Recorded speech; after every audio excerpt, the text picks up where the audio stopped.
The flowers were wrong. That was the first thing I noticed when I walked into Mercy General's private oncology ward that Tuesday morning. The flowers on the nurse's station were white lilies, and nobody orders white lilies for a hospital, unless someone is already thinking about a funeral. I was 26 minutes late because the 6 train had stalled somewhere under Lexington Avenue. And my supervisor, the kind of woman who tracked tardiness the way some people tracked sports scores, was going to make my morning miserable. I had my badge in one hand and a coffee I hadn't touched yet in the other. I was already composing apologies in my head. I was not thinking about the man in room 14. I should back up. My name is Vera.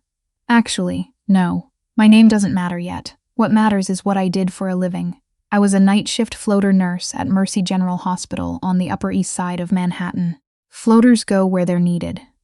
That week, they needed me on the private oncology floor, which is a different universe from the rest of the hospital. The rooms have actual curtains. The call buttons are responded to in under 3 minutes. The patients in those rooms have money, real money. The kind that comes with lawyers and security details and names you'd recognize from the business section of the Times. I had worked that floor twice before. I knew the rules. You do not ask what the patients do for a living. You do not comment on the visitors. You do not repeat what you hear in those rooms. Not to your coworkers, not to your friends, not to anyone. I had followed those rules without question. Until the morning I walked into room 14 to check on a post-operative patient and realized the man lying in that bed was not breathing the way living people breathe. He wasn't breathing at all. I set down my coffee. I crossed the room in 4 steps. I pressed 2 fingers to the side of his neck and counted. Nothing. I pressed harder, angling slightly, the way they teach you, and then, there, a pulse. Faint and irregular, and far too slow, but there, a pulse. The chart said his name was Mr. V. Harmon. It said he was 51 years old and had been admitted for a routine surgical procedure 2 days prior and was recovering well. It said his vitals had been checked at 5 a.m. and everything was within normal range. The chart was lying. I reached for the call button. I was 1 second from pressing it when the hand shot out from the bed and grabbed my wrist. He was supposed to be unconscious. The sedation levels in his chart, the chart I no longer trusted, suggested he should have been under for another 4 hours minimum. But his eyes were open, and they were dark and very clear, and they were looking at me like I was a problem he hadn't anticipated. "Don't," he said. His voice was rough, like it hadn't been used in days, but there was nothing uncertain about it. I didn't move. Not toward the call button, not away from it. I just stood there with his hand around my wrist, and the pulse oximeter alarming softly in the corner of the room, and tried to think. "You need a doctor," I said. "I have a doctor. You need a different doctor. Your oxygen saturation is... I know what it is." His grip on my wrist didn't loosen, but it wasn't hurting me. It was more like being held in place by someone who didn't want to be left alone in a room. "What's your name?" "I'm your nurse for this. Your name." I looked at him for a moment. I looked at the door, which was closed. I looked at the call button, which was 3 inches from my left hand. "Vera," I said. "My name is Vera." Something shifted in his face. Not softening exactly, but a kind of recalibration, like he was adjusting to a new variable. "Vera," he repeated. "I need you to listen to me very carefully, and I need you to not do anything for the next 60 seconds. Can you do that?" "That depends on what you're about to tell me." His mouth moved. I think it was almost a smile. "Honest. Good." He let go of my wrist. "My name is not V. Harmon." I said nothing. I was admitted under a false name, because I have people who would prefer to know my exact location and condition at all times, and I cannot allow that. My actual physician is aware of the situation. His name is Dr. Aldridge. He will be here by 7:30. He stopped, and I watched him work to control his breathing, slow, deliberate, like every inhale costs something. "What I need from you is 45 minutes of silence. That's all. 45 minutes, and then my doctor arrives, and you never have to think about this again." I stared at him. "Who are you?" I asked. He didn't answer immediately. He turned his head toward the window, where the Manhattan skyline was just starting to catch the early light, and for a moment he looked less like a powerful man with a secret, and more like someone who was very, very tired. "Someone who made a lot of enemies," he said finally. and not enough friends. I should have pressed the call button. Every protocol I had ever learned said press the call button. Unresponsive patient, altered vitals, false admission records. Any one of those things alone was enough to set off every alarm in the building. I pulled a chair from the corner of the room and sat down next to his bed. 45 minutes, I said, but if your SAT drops below 88, I'm calling a code, and I don't care what you tell me. He looked at me for a long moment. Then he said, fair. His name was Cresswell. That's what Dr. Aldredge called him when he arrived at 7:22, 8 minutes early. Carrying a bag that looked like a regular doctor's bag, but was heavier than any bag I'd ever seen a physician carry. The doctor was small, 60s, with the kind of careful stillness that I associated with surgeons and chess players.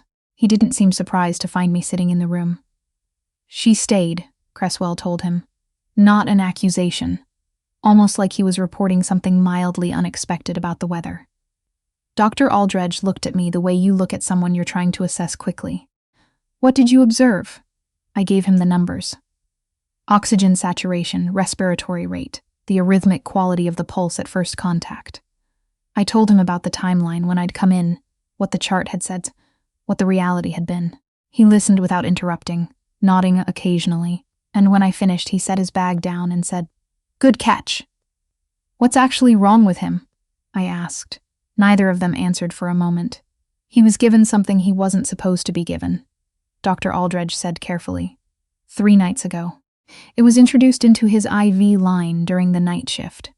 I sat with that for a second. "Someone on this floor did that," I said. "We believe so. And you haven't reported it because reporting it would tell certain people that it didn't work," Cresswell said from the bed. His voice was stronger now, steadier. "Right now, those people believe they succeeded. I need them to keep believing that for a little while longer." I looked at the man in the bed. I looked at Dr. Aldredge. I thought about the white lilies on the nurse's station that nobody had ordered, that had just appeared that morning, and I felt something cold move through me. "Someone sent flowers," I said. "Downstairs. White lilies. They were there when I came in." Neither man said anything, but they looked at each other, and in that look was an entire conversation I wasn't part of. "How long have you been a nurse?" Cresswell asked. 4 years. On this floor specifically? I float. I've worked this floor maybe 6 or 7 times. Do you know who ordered those flowers? No, but I can find out. Again, that look between them. "I don't want you to do that," Cresswell said. "I don't want you anywhere near this. I'm already in it," I said. I wasn't angry about it. It was just true. "You made sure of that when you grabbed my wrist." He didn't argue. He didn't apologize either. He just looked at me for a long time, and I had the strange sense of being measured against some standard I didn't know existed. "What do you want?" he asked, not in a threatening way, genuinely asking. "I want to know what I walked into," I said. "And I want to know that when I walk out of this room, I'm going to be okay." "I can give you both of those things," he said. "But it's going to take longer than 45 minutes. I called in sick for the rest of my shift. That was the first rule I'd ever broken in 4 years of nursing, and I did it standing in the hallway outside room 14 with my phone in my hand and my heart going at something like twice its normal rate. My supervisor was annoyed. I said I thought I had food poisoning. She told me to hydrate. I went back into the room. Over the next 3 hours, in pieces and fragments, with Dr. Aldredge occasionally filling in details that Cresswell left out, I learned the following things. Cresswell, full name Jonathan Cresswell, though almost nobody called him that, was the majority owner of 6 commercial real estate development companies operating across the northeastern United States. On paper, that was all he was. The companies were legitimate. The taxes were filed. The buildings existed and had tenants who paid rent. Below the paper, it was different. He controlled a network of financial arrangements that touched every major construction project in Manhattan for the last 15 years. Permits that moved quickly when they should have taken months. Inspections that passed without inspections. Union contracts negotiated at rates that made no sense until you understood who was doing the negotiating. None of it was small. None of it was clean. He had 2 main rivals. He called them business partners. But the way he said it made the word sound like something he'd found on the bottom of his shoe. Who had decided, sometime in the last 6 months, that a partnership was no longer in their interest. They hired someone, he said.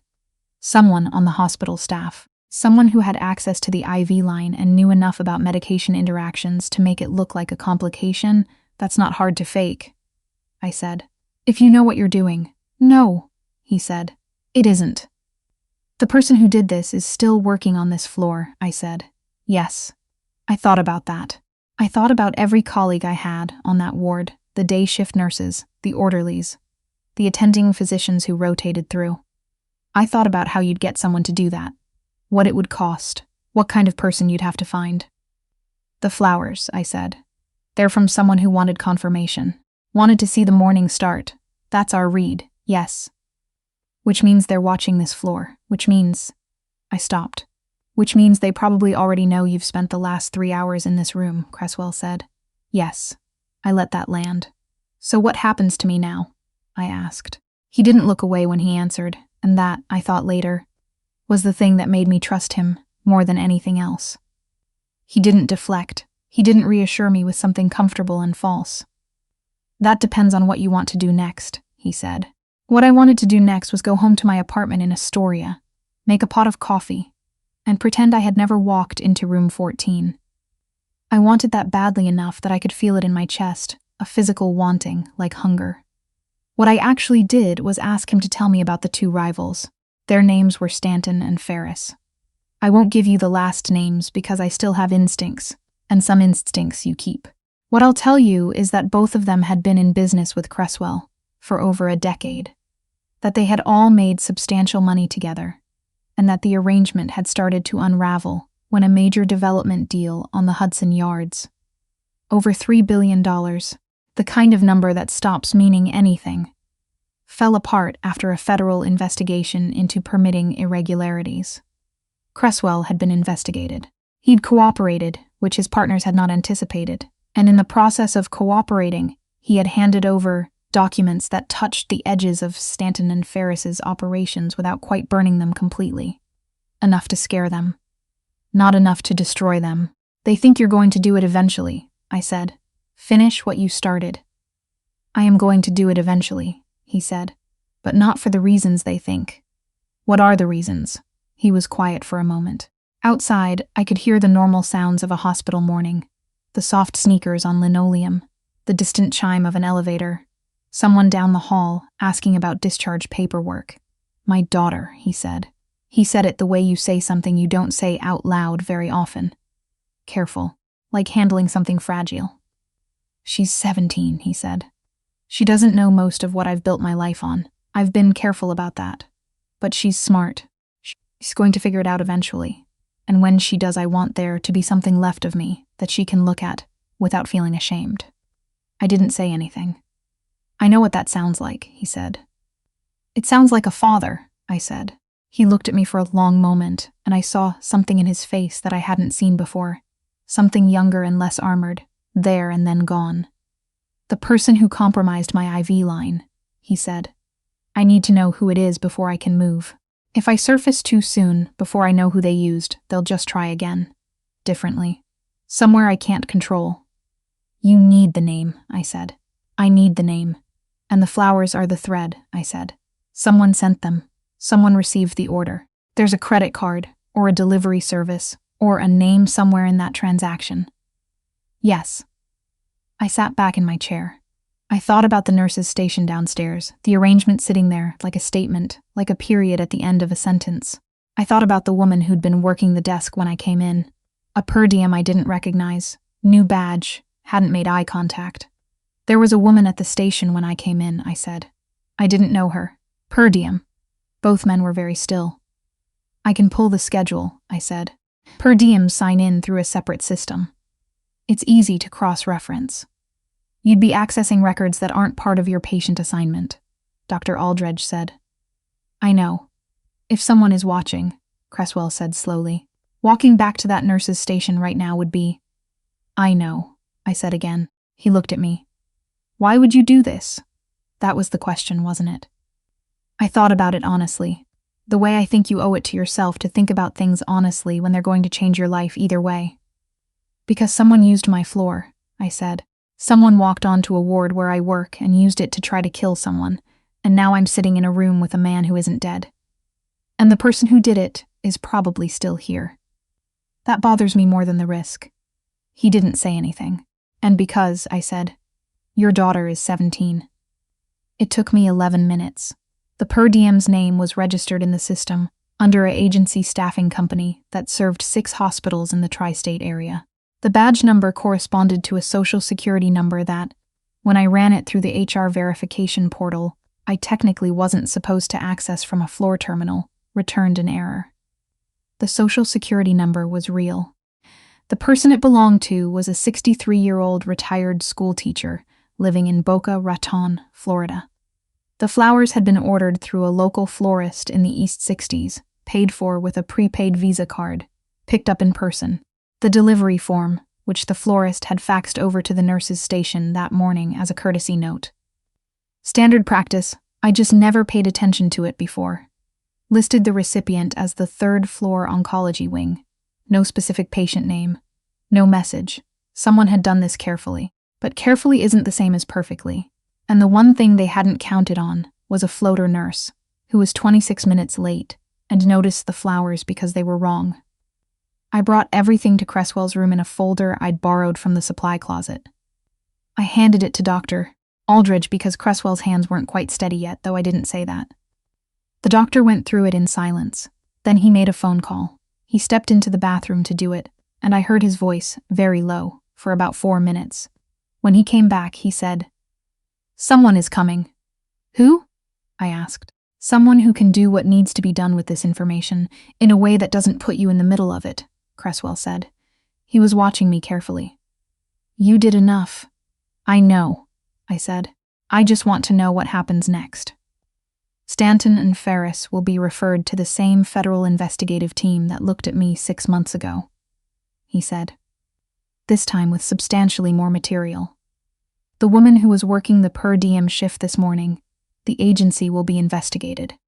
My attorney is going to make several phone calls in the next hour that will begin a process I should have started 8 months ago and kept delaying because I thought I could handle it quietly. Will it work? Probably, yes. And the person who actually touched your IV line, they'll be identified. It's a short list of people who had access that night. I sat with that. "What happens to you?" I asked. He considered the question. "I'll be moved to a different facility under a different name before noon. I'll recover. In a few months, I'll emerge from what the public record will describe as a serious but private medical event, and I will begin the somewhat lengthy process of becoming a person my daughter doesn't have to be ashamed of." He paused. "Or at least, somewhat less ashamed."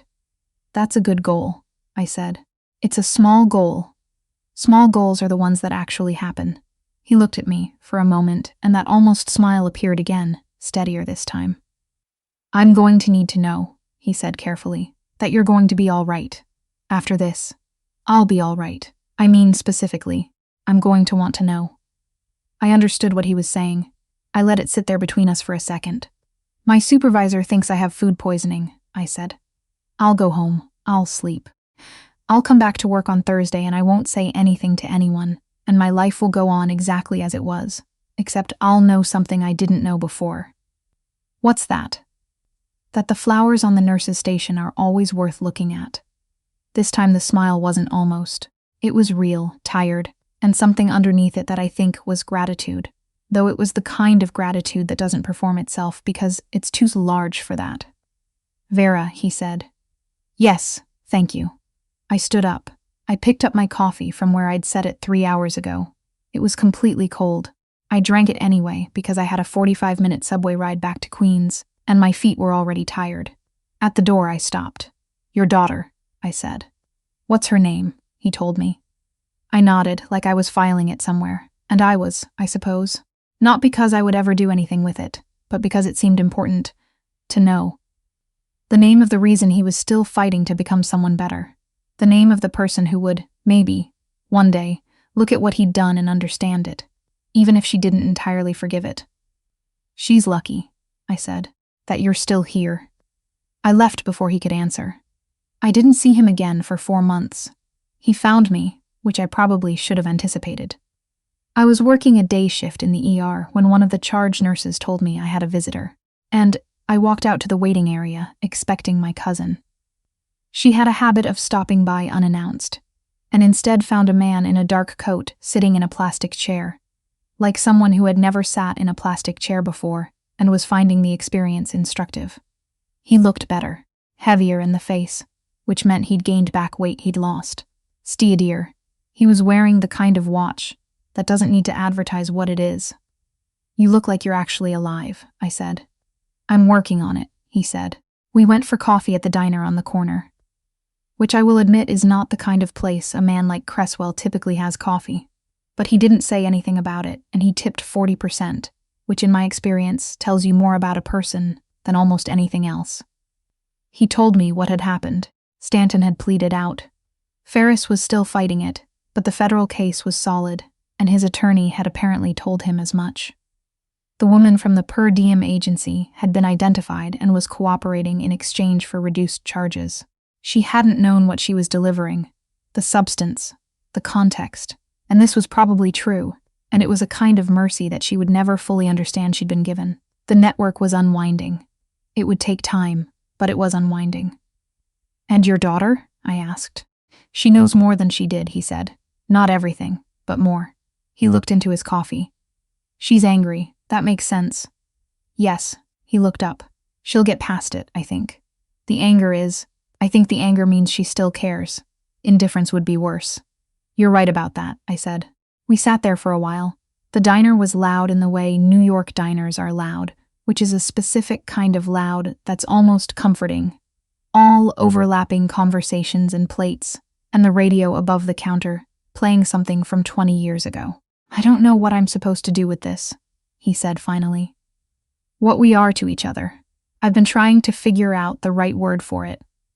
"What have you come up with?" "Nothing that fits exactly." I thought about it. "You don't need a word for it," I said. "It happened.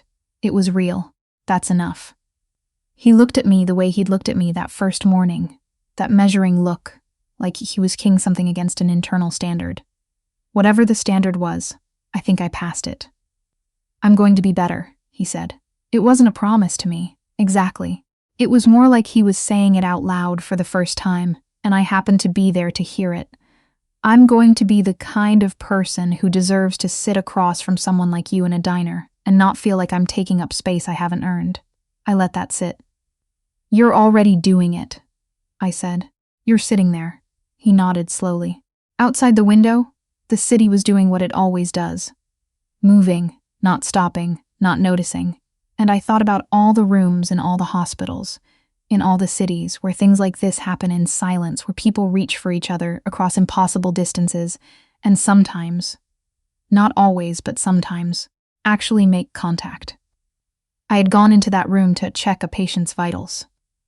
I had come out the other side knowing that the world is larger and stranger and more tangled than any chart can account for, and that sometimes the most important thing you can do is stay in the room when everything in you says to leave. I stayed. I found love in the most unlikely place I can imagine. Not in a casket like some fever dream, but in the space between a heartbeat and a silence. In the 45 minutes I gave a stranger who needed someone to not press a button, in a cold cup of coffee I drank anyway. Because the morning had been long, and it wasn't over yet. Some things don't have words. Some things don't need them.